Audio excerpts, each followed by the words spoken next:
আজকে কোন সাবজেক্টের রেজাল্ট বেরোবে তুই জানিস ফেলু? আগে থেকে জেনে লাভ নেই, স্যার আসলেই বুঝতে পারবি। এই চুপ, স্যার আসছে। Good morning sir. Good morning sir. একটু পরেই বুঝতে পারবি মর্নিংটা গুড না ব্যাড। চুপচাপ বস। কি হলো স্যার, সকাল সকাল জঙ্গলে গেছিলেন ডালপালা কাটার জন্য? আমার মনে হয় গ্যাস সিলিন্ডারের দাম বেড়ে গেছে তো, তাই স্যার গাছের ডালপালা জোগাড় করছে রান্না বান্না করার জন্য। আরে না রে পণ্ডিতের দল, তোদের অঙ্কের খাতা চেক করেছি, আজ দেখাবো। আর যে যে ছাত্ররা ফেল করেছিস তাদের পিঠে এই এক একটা করে লাঠি ভাঙবো। আর মনে রাখবি, যতক্ষণ না অব্দি লাঠি ভাঙবে ততক্ষণ পিটিয়েই যাব। এক বাচ্চা এক ডান্ডা। স্যার এই পলিসিটা কি আজ আপনি নতুন করে আবিষ্কার করলেন? এক বাচ্চা এক ডান্ডা? বেশি বকবক করিস না ফেলু, পিঠে ডান্ডা পড়লেই বুঝতে পারবি পলিসিটা কে আবিষ্কার করেছে। তোরা শুধু মনে মনে প্রার্থনা কর যে লাঠিটা যেন তাড়াতাড়ি ভেঙে যায়, না হলে কিন্তু তোদের পিঠের ছাল চামড়া উঠে যাবে আজ। স্যার আমি অঙ্কে পাস করে যাব, একদম শিওর। তাই আপনি আগে থেকেই একটা লাঠি বাইরে ফেলে দিন স্যার। লেবু তুই টেনশন নিস না, একটু পরেই বুঝতে পারবি লাঠি ফেলবো নাকি আরো লাঠি আনবো। সি সি সি, পুরো স্কুলে তোদের জন্য আমার নাক কান একদম কাটা গেল। সি সি সি। বেশ, তোদের আমি খাতা দেখাচ্ছি, যদি কোনো ভুল থাকে তাহলে আমাকে এখনই দেখাবি। আর খাতাতে তোদের গার্জিয়ানের সাইন করাবি, আর তোদের মামার বাড়ির দুজন মেম্বারের সাইন করিয়ে কাল আমাকে জমা দিয়ে যাবি। আর হ্যাঁ, আরেকটি গুরুত্বপূর্ণ কথা, সবাই ধ্যান দিয়ে শোন। এই খাতা বাড়ি নিয়ে 4 কপি জেরক্স করবি, তারপর জেরক্স কপিতে তোদের পাড়ার মোড়লকে দিয়ে অ্যাটেস্টেড করিয়ে নিজের নিজের বাড়ির সামনে আঠা দিয়ে দেওয়ালে ছিটিয়ে দিবি, ঠিক পোস্টার মারার মতো, যাতে পাড়া প্রতিবেশীরাও দেখতে পারে তোরা অঙ্কতে কে কত নম্বর পেয়েছিস। গার্জিয়ানের সাইনটো আমি নিজেই ডুপ্লিকেট করে এখনই আমি খাতাটো জমা দিয়ে দেব। আমার খাতাও বাড়ি অবধি পৌঁছাবে না, আমিও নিজেই গার্জিয়ানের সই করে আজই খাতা জমা দিয়ে দেবো। এই তোরা ফিস ফিস করে কি বলছিস রে? তোরা গার্জিয়ানের সিগনেচার নকল করে আজই খাতা জমা দিবি, তাই তো? শোন, তোরা যদি বুনো ওল হোস না, আমি তাহলে বাঘা তেঁতুল। আমি তোদের ওই বয়সটা পার করে এসেছি অনেক আগেই। আমি আগে থেকেই জানি তোরা অনেকেই খাতা বাড়ি নিবি না, তোরা এখানেই গার্জিয়ানের সিগনেচার নকল করে জমা দিয়ে দিবি। তাই তো আমিও ঠিক করেছি 24 ঘন্টার আগে আমি কোনো খাতা জমা নেব না। হাবলু তুই চলে আয়, তোর খাতা নিয়ে যা। দিন স্যার। এই নে, এই সবাই হাবলুর জন্য একটা জোরে হাততালি দে, হাবলু খুব ভালো নম্বর পেয়েছে। Thank you. শুধু থ্যাংক ইউ বললেই হবে নাই, তুই আজ ক্যান্টিনে আমাদের সবাইকে ডিম পাওয়া রুটি খাওয়ান দিস। আয় ঘেটু তুই চলে আয়। এই নে খাতা, মাত্র 3 নম্বর পেয়েছিস। কি মাত্র 3 নম্বর পেয়েছি? না না না, এ হতে পারে না, কিছুতেই হতে পারে না। আর নাটক করিস না, এই নে আগে পোশাকটা নে, তারপর নাটক করবি। এই নে এই নে, যতক্ষণ লাঠি না ভাঙবে ততক্ষণ শুধু নিয়েই যা। এই নে এই নে এই নে। স্যার ছেড়ে দিন স্যার, স্যার বন্ধ করুন স্যার, স্যার ছেড়ে দিন স্যার। স্যার এটা তো আমার খাতা না, এটা তো পেশির খাতা স্যার। পেশির খাতা তার মানে? হ্যাঁ স্যার, এই দেখুন খাতার উপরে বড় বড় করে পেশির নাম লেখা আছে। হ্যাঁ তো কি হয়েছে, যা তুই পেশিকে খাতাটা দিয়ে দে। তাহলে তুই এখানে দাঁড়িয়ে আছিস কেন? যা পেশিকে খাতাটা দিয়ে দে। আপনি শুধু শুধু আমাকে পেটালেন। হ্যাঁ পেশিও মার খাবে, তুই টেনশন নিস না। দে আমার খাতা দে। এই নে ঘেটু, তোর খাতা পেয়েছি, তুই 4 নম্বর পেয়েছিস। কই দেখি স্যার। এই নে এই নে এই নে, দেখ আরো ভালো করে দেখ। এই নে এই নে। স্যার এটাও আমার খাতা না স্যার। কি বকবক করছিস তুই? ঘেটুই তো লেখা আছে খাতার উপরে, আমি খুব ধ্যান দিয়ে দেখেছি। আরে স্যার এটা তো পটলার খাতা স্যার, ওর দাদুর নামের জায়গায় ঘেটু লেখা আছে, ওর দাদুর নাম ঘেটু স্যার। আপনি আমাকে শুধু শুধু মারলেন স্যার। আচ্ছা আচ্ছা, কোনো ব্যাপার নেই, এত বড় ক্লাসে এমন ছোট ছোট ঘটনা হতেই পারে। যা তুই পটলাকে খাতাটা দিয়ে দে, কোনো ব্যাপার নেই। স্যার পটলা আজকে স্কুলে আসেনি। দে তাহলে খাতাটা আমাকেই দে। এই নিন স্যার, আমি জায়গায় গিয়ে বসলাম।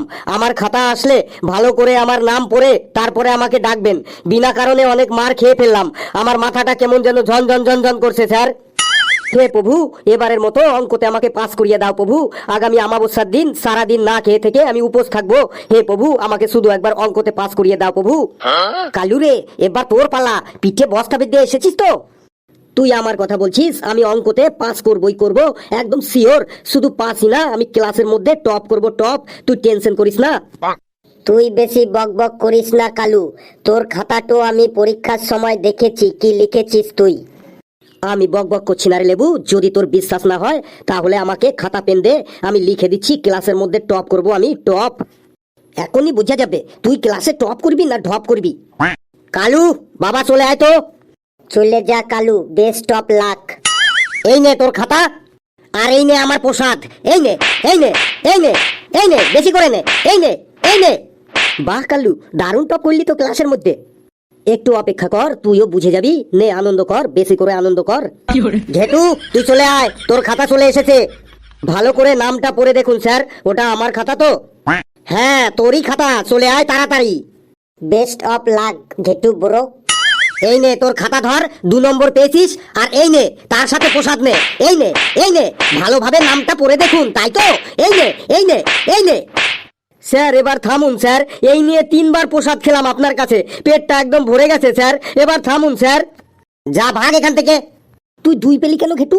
আমি তো তোকে যতটা জানি তুই অঙ্কতে ফেল করার মতো ছাত্র নস। সেটাই তো আমিও ভাবছি, আমি অঙ্কতে 2 নম্বর কি করে পেলাম? 25 খানা লুজ সিট নিয়েছিলাম, 6 খানা কলমের কালি শেষ করেছিলাম, একবারও পায়খানা প্রস্রাব করতে যায়নি, তাহলে 2 নম্বর কি করে পেলাম? আমি তো হিসেবে মিলছে না আমার। লেবু বেটা তুই চলে আয়, প্রসাদ খেয়ে যা। স্যার আমার পায়ে খুব ব্যথা করছে স্যার, আমি যেতে পারবো না স্যার, আর প্রসাদও খাবো না স্যার, আমার পেটটি একদম ভর্তি আছে স্যার। স্কুলে আসার সময় রাস্তাতে অনেক প্রসাদ খেয়ে এসেছি স্যার, অন্য কারো হাত দিয়ে আমার খাতাটা পাঠিয়ে দিন স্যার। তুই আসবি কি না আসবি? তোর খাতা চাই কি না চাই শুধু একবার বল। আমার খাতাটা আপনার কাছেই রেখে দিন স্যার, আমার বাবা মা বাড়িতে নেই, 1 মাসের জন্য বাইরে গেছেন, ওনারা চলে আসলেই আপনার কাছ থেকে আমি খাতাটাও নিয়ে যাব স্যার, আপনার দিব্যি দিয়ে প্রমিস করছি স্যার, আপনি শুধু খাতাটা একটু যত্ন করে রাখবেন স্যার।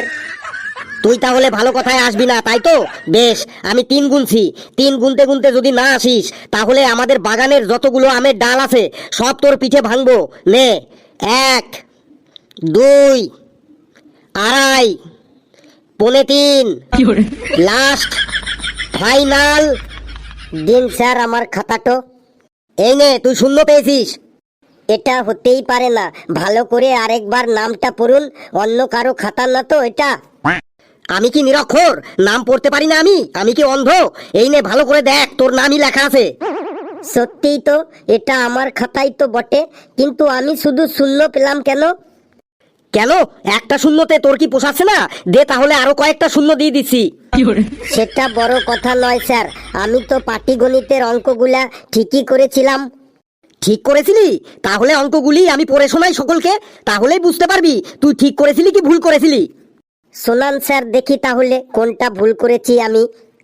20 জন রাজমিস্ত্রি মিলে 30 দিনের মধ্যে একটি বাড়ি তৈরি করার কাজের ঠিকা নেয়, কিন্তু 10 দিন পরে 10 জন মিস্ত্রি কাজ ছেড়ে দিয়ে বাড়ি চলে যায়, তাহলে বাকি 10 জন মিস্ত্রি মিলে ওই বাড়িটির কাজ কত দিনে শেষ করবে? তুই উত্তরে লিখেছিস 30 দিনেই শেষ করবে, কি করে এটা? হ্যাঁ স্যার, 30 দিনের মধ্যেই ওই বাড়িটির কাজ শেষ হয়ে যাবে। কি করে 30 দিনের মধ্যে বাড়িটির কাজ শেষ করবে? 10 দিন পর তো 10 জন মিস্ত্রি কাজ ছেড়ে চলে গেল। স্যার আমি ভালো করে বুঝে শুনে এমন মিস্ত্রিদেরই কাজে লাগাইবো যাতে তাদের যত অসুবিধাই হোক না কেন তারা কখনোই 30 দিনের আগে বাড়িটির কাজ শেষ না করে বাড়ি পালান যাবে না। বাহ রে লেবু বাহ। তারপরে আরেকটা দেখ, পিতা ও পুত্রের বয়সের গড় 40 বছর, পিতার বয়স 50 বছর হলে পুত্রের বয়স কত? তুই অ্যান্সারে লিখেছিস পুত্রের মায়ের কাছে জিজ্ঞাসা করলেই জানা যাবে পুত্রের বয়স কত। হ্যাঁ স্যার, পুত্রটার মাই জানে তার পুত্রের অরিজিনাল বয়স কত, তাই দেরি না করে ওর মায়ের কাছে জিজ্ঞাসা করে নেওয়াটাই বেটার হবে। তারপর এটা দেখ কি করেছিস তুই। কোনটা বলুন স্যার? একটি নল দিয়ে একটি চৌবাচ্চার অর্ধেক জল ভর্তি করতে 15 মিনিট সময় লাগে, তাহলে ওই চৌবাচ্চাটি পুরোপুরি ভর্তি করতে কত সময় লাগবে? স্যার 15 মিনিটই লাগবে। কেন? অর্ধেক ভর্তি করতেও 15 মিনিট লাগে, পুরো ভর্তি করতেও 15 মিনিটই লাগবে? তুই আবার এখানে কি ফর্মুলা লাগালি? স্যার ফর্মুলাটি হলো আমি ওই নলটি বাদ দিয়ে আরো ও ডবল মোটা নল লাগাই দেব, তাহলেই 15 মিনিটের মধ্যে চৌবাচ্চাটি ভর্তি হয়ে যাবে। বেশ, তোকেও এবার আমি পেদানিতে ভর্তি করছি। এই নে, এই নে, এই নে, এই নে, যা ভাগ এখান থেকে। Value present sir. আমি নাম প্রেজেন্ট করছি না, আমি তোকে ডাকছি এখানে জলদি চলে আয়। স্যার জলদি কা কাম শয়তান কা হতা হ্যায়। তুই আসবি নাকি যাবো আমি ওখানে? বললুম স্যার। তুইও ফেল। কোনো ব্যাপার নেই, পরের বার পাস হয়ে যাব। পরের বার তুই আর থাকতে পারবি না এই স্কুলে, তাহলে অন্য স্কুলে চলে যাব। আমাদের দেশে কি আবার স্কুলের অভাব? আমাদের দেশের কোনো স্কুলেই তুই আর ভর্তি হতে পারবি না। তো কোনো ব্যাপার নেই, দেশের বাইরে চলে যাব, বিদেশে ভর্তি হবো, গিয়ে বিদেশে তোর ক্যারেক্টার সার্টিফিকেটটা এমন বানিয়ে দেবো না, তুই আর পৃথিবীর কোথাও ভর্তি হতে পারবি না। যেখানেই যাবি সেখান থেকেই তোকে তাড়িয়ে দেবে। তাতেও কোনো ব্যাপার নেই, পৃথিবী ছেড়ে অন্য গ্রহে চলে যাব পড়াশোনা করতে। তোর এই ফালতু বকবকের কারণে তোর সাথে যারা থাকে সবাই ফেল করে, না তুই নিজে পাস করিস না কাউকে পাস করতে দিস, সারাদিন শুধু ফালতু বকবক বকবক বকবক। স্যার আমি কোন অঙ্কটা ভুল করেছি? তুই তো সব অঙ্কই ভুল করেছিস, তার মধ্যে একটা অঙ্ক আমি পড়ে শোনাচ্ছি, মন দিয়ে শোন।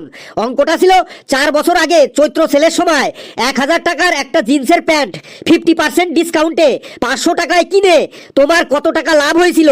তুই অ্যান্সারে লিখেছিস আমার লাভ তো কিছু হয়নি, বরং পুরো টাকাটাই জলে চলে গেছে। কি করে জলে চলে গেল তোর পুরো টাকাটা? হ্যাঁ স্যার, 500 টাকা দিয়ে জিন্সের প্যান্টটি কিনে আমার পুরো টাকাটাই জলে চলে গিয়েছিল। কি করে তোর পুরো টাকা জলে চলে গেছে সবাইকে শোনা তো। স্যার 4 বছর আগে চৈত্র মাসে আমি একদিন বাজারে গিয়েছিলাম, দেখি সব জামা কাপড়ের দোকানদাররা চেল লাগছে, ওই 150 করে 150 করে, কেউ কেউ আবার বলছে ওই 200 করে। এইরকমই একজন দোকানদার হাতে একটা জিন্সের প্যান্ট নিয়ে চেল লাগছিল, ওই 1000-এর মাল 500 করে, 1000-এর মাল 500 করে, 1000-এর মাল 500 করে, 50% ডিসকাউন্ট হয়ে গেল। আর একটাই পড়ে আছে, ও দাদা ও বৌদি সেল চলছে, সেল, 1000-এর মাল 500 করে হয়ে গেল, সেল সেল সেল। আমি তখন ওই লোকটার কাছ থেকে 1000 টাকার জিন্সের প্যান্টটি 50% ডিসকাউন্টে 500 টাকা দিয়ে কিনলাম। তাহলে তোর টাকা কি করে জলে গেল? শেষ পর্যন্ত শুনুন। তারপর বাড়ি এসে ওই জিন্সের প্যান্টটি 2 বছর একদম গাদিয়ে পড়লাম, হাটে মাঠে ঘাটে সব জায়গাতেই পরে যেতাম। 2 বছর পর ওই জিন্সের প্যান্টটির হাঁটুর কাছে ছিঁড়ে গেল। তারপর ভাবলাম 500 টাকা দিয়ে প্যান্টটি কিনেছি, এত তাড়াতাড়ি ফেলে দেবো, তার থেকে হাঁটুর কাছ থেকে প্যান্টটি কেটে দিয়ে তারপর বারোমুন্ডা বানিয়ে ফেললাম। ওই বারোমুন্ডাটি আবার 1 বছর পরলাম। 1 বছর পরার পর বারোমুন্ডাটির পেছনে মানে পাছুর দিকটা একদম ঘষায় ঘষায় ছিঁড়ে গিয়েছে, ফুটো হয়ে গেল। এরপর ভাবলাম 500 টাকা দিয়ে কিনেছি, এটা ফেলে দেবো।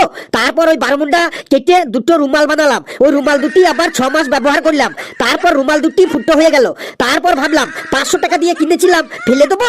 তারপর ওই রুমাল দুটি রান্নাঘরে ওই যে গরম হাঁড়ি কড়াই ধরতে নেতার মতো ব্যবহার শুরু করলাম।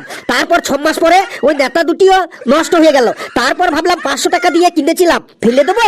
তারপর ওই নেতা দুটি পুড়িয়ে ছাই বানালাম। তারপর ওই নেতা পোড়া ছাই দিয়ে দাঁত মাজতে মাজতে পুকুরে গেলাম। দাঁত মাজার পর পুকুরের জল মুখে দিয়ে কুলি কুলি করে পুকুরের জলে ফেলে দিলাম। আর মধ্যে মধ্যে বললাম যা আমার 500 টাকাটাই জলে চলে গেল। তাহলে স্যার গেল না 500 টাকা জলে? কি সাংঘাতিক রে! তুই এবার থাম বাবা থাম, না হলে কিন্তু আমি অজ্ঞান হয়ে যাব। এই তোরা বস, এই নে তোর খাতা, আমি আসি এবার। বন্ধুরা ভিডিওটি কেমন লাগলো আপনারা কমেন্টসে জানাবেন, আর ভিডিওটি লাইক করবেন, যত পারে শেয়ার করবেন, আর চ্যানেলটিকে সাবস্ক্রাইব করে আমাদের সাথেই থাকবেন। হাসতে থাকুন, সুস্থ থাকুন, যত বেশি হাসবেন তত বেশি সুস্থ থাকবেন। আর আমার জানেন তো 500 টাকায় জলে চলে গেল।